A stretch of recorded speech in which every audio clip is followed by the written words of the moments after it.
that hurts. Like, the ref can't miss that. And then I have to play with a contusion in my leg the rest of the game. Like, it's ridiculous. Can't miss calls like that. Did they give you an explanation right after when you... She said I initiated the contact, which is fine. You can't knee me in the leg, knock me over. The frustration in Caitlin Clark's voice told a much bigger story than a single loss. What fans heard after the game wasn't just disappointment. It sounded like the result of months of dealing with the same issues repeatedly. Clark revealed that she took a knee to the leg during the game, suffered a contusion, and had to continue playing despite the contact going uncalled by officials. The incident quickly became a focal point because the referee appeared to have a clear view of the play, yet no foul was assessed. For many observers, it represented another example of the physical treatment Clark has faced since entering the league and the inconsistent officiating surrounding those moments. What stood out even more was her post-game response. Rather than offering a diplomatic answer, Clark openly stated that calls like that cannot be missed, signaling a noticeable shift in how she is addressing these situations publicly. During the interview, she also referenced playing only about 10 minutes in the first half, explaining how difficult it is to establish rhythm and momentum under those circumstances. While she acknowledged the strong defense she faced and admitted that some shots simply did not fall, her comments seemed to hint at a larger concern regarding her playing time. As the game progressed and she finally appeared to find her pace in the fourth quarter, Indiana mounted a comeback, yet the discussion surrounding substitutions remained a major talking point. Clark's remark that she hoped she does not have to continue playing only 25 minutes carried weight because it suggested dissatisfaction with her current workload and rotation. Throughout her career, she has been accustomed to handling heavy minutes and serving as the focal point of an offense, making it understandable why extended stretches on the bench could disrupt her flow. The tone of her comments suggested that she believes she can contribute more when allowed to remain on the court for longer periods. Whether her remarks were directed at officiating, coaching decisions, or the broader challenges she has faced this season, one thing was clear. Clark appeared determined to voice her concerns rather than quietly accept them. Given her impact on the league, her influence with fans, and her importance to the Fever's future, those comments are likely to generate significant discussion moving forward. Caitlin Clark's influence on the WNBA continues to be one of the biggest stories in professional sports. She has helped drive record television ratings, packed arenas across the country, and brought unprecedented attention to the league. Because of that, every reaction, every interview, and every moment on the court receives intense scrutiny.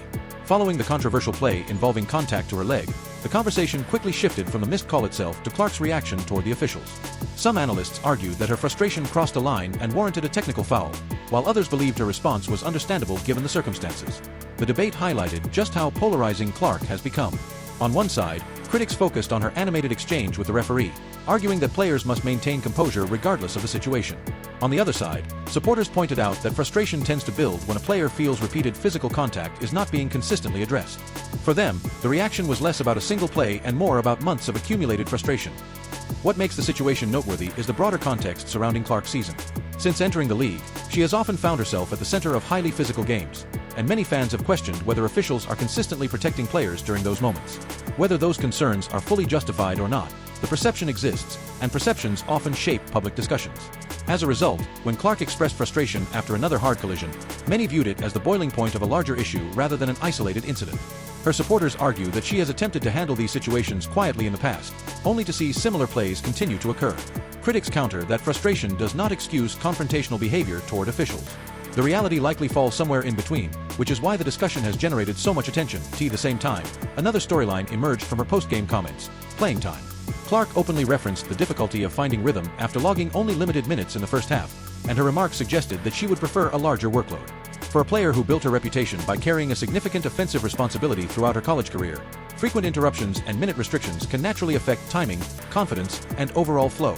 Her comments appeared to reflect a desire to remain on the floor longer and contribute more consistently throughout games.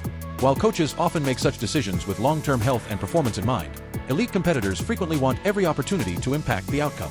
Clark's comments seem to reinforce that mindset. Ultimately, the story is no longer just about one missed foul call or one emotional reaction. It is about a superstar navigating expectations, physical play, coaching decisions, and the constant spotlight that comes with being the most recognizable figure in the sport.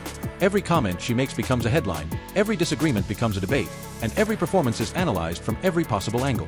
Whether fans agree with her reaction or not, it is clear that Clark is becoming increasingly vocal about issues she believes affect her game and her team's success. As the season continues, the Indiana Fever will face important decisions regarding how they manage their franchise player, while the league itself will continue to deal with the attention and scrutiny that follows one of the biggest stars women's basketball has ever seen. One of the biggest points of debate surrounding Caitlin Clark recently has been the difference in how reactions are perceived across the league. Basketball players at every level regularly show emotion toward officials after controversial calls. It is part of the competitive nature of the sport. Throughout the season, there have been numerous examples of players expressing frustration, gesturing toward referees, and passionately arguing their case without those moments becoming major storylines. Yet when Clark reacts in a similar fashion, the spotlight often becomes much brighter. Supporters argue that her actions are scrutinized more intensely because of her status as the league's most recognizable star, while critics maintain that increased visibility naturally brings increased accountability. Regardless of where people stand, there is little doubt that every move she makes is analyzed through a much larger lens than most players experience. The larger issue, however, may not be the confrontation itself, but the frustration that appears to be building beneath the surface. Clark has repeatedly found herself at the center of discussions about physical play, officiating consistency, and player protection. Fans and analysts continue to debate whether she receives fair treatment from officials, but what cannot be disputed is that the conversation has become a recurring theme throughout her season. From hard fouls to controversial no-calls, each incident adds another layer to an ongoing narrative that follows her from game to game. When players feel that similar contact is being officiated differently from one night to the next, frustration can naturally grow, and that frustration often becomes visible during emotional moments on the court. Beyond officiating, another topic continues to draw attention: her playing time. Clark made several comments suggesting that limited first-half minutes have made it difficult for her to establish rhythm and consistency during games. For elite players, especially those accustomed to carrying a significant offensive burden, maintaining a steady flow is often essential to performance. When rotations interrupt that flow, it can impact timing, confidence, and overall effectiveness. Her remarks appear to indicate that she would prefer a larger role and more continuous stretches on the floor. Whether those minute restrictions are part of a long-term strategy to preserve health or simply a coaching decision based on game management, they have clearly become a point of discussion. The timing of that discussion is particularly important because every game carries increased significance.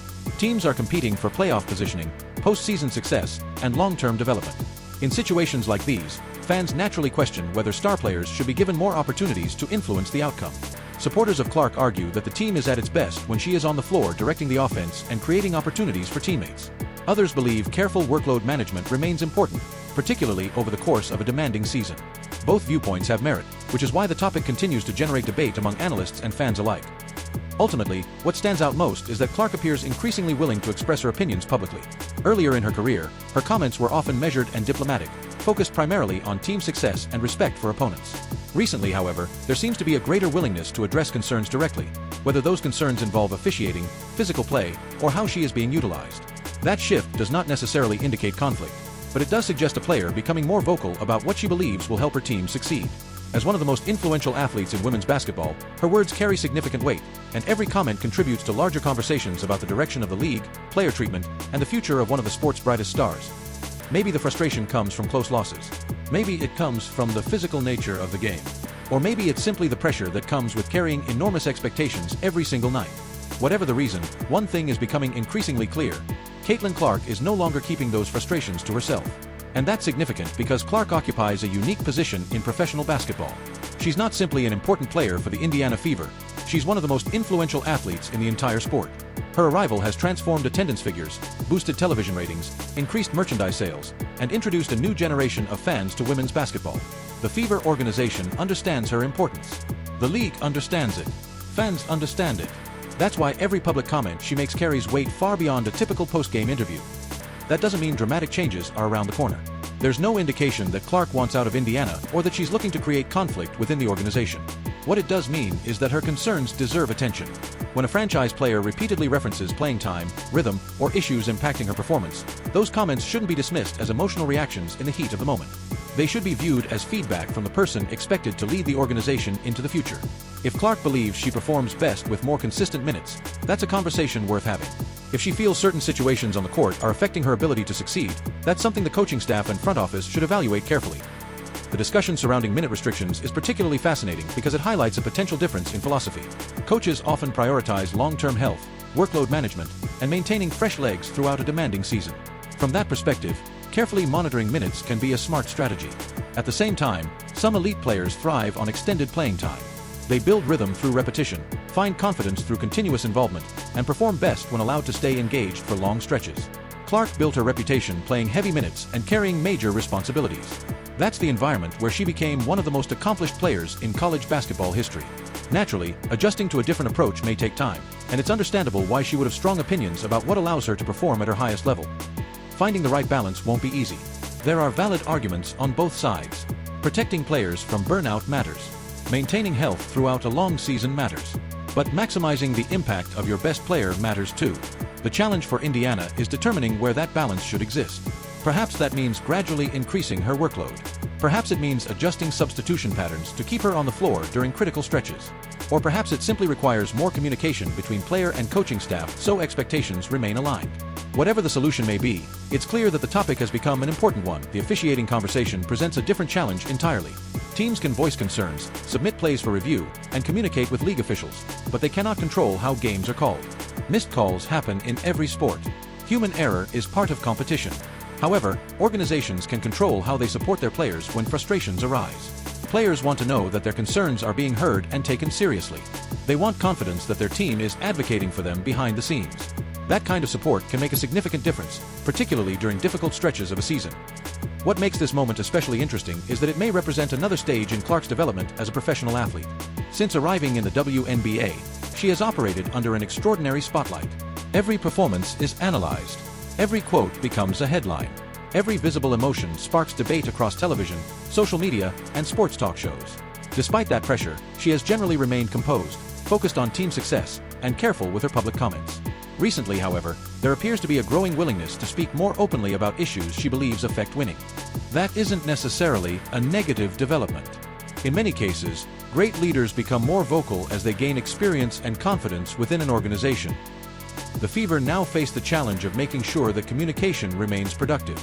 Successful franchises build strong relationships with their star players. They listen, they adapt when necessary, and they create environments where concerns can be addressed constructively. That's especially important when the player involved is someone expected to shape the future of the franchise for years to come. Clark's competitive nature is one of the qualities that makes her special. She cares deeply about winning, improvement, and accountability. Those traits can drive success when everyone involved is working toward the same goals. The larger picture extends beyond Indiana. The WNBA is experiencing a period of unprecedented growth, attracting larger audiences and more attention than ever before. As the league continues to expand its reach, managing its biggest stars becomes increasingly important. Fans tune in to watch elite players compete at the highest level. They want to see the game's most recognizable names healthy, confident, and performing at their best. That makes conversations about player development, workload management, officiating consistency, and organizational support more important than ever. Ultimately, this moment may be remembered less for the specific comments themselves and more for what they reveal. They reveal a highly competitive athlete who wants to maximize her impact. They reveal a player becoming more comfortable voicing concerns publicly. And they reveal an organization and a league navigating the challenges that come with having one of the most influential stars in sports.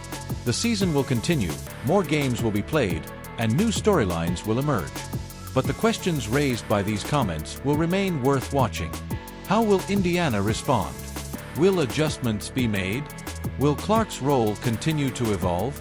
The answers to those questions could have a significant impact not only on the Fever's future, but also on the next chapter of one of basketball's biggest stars.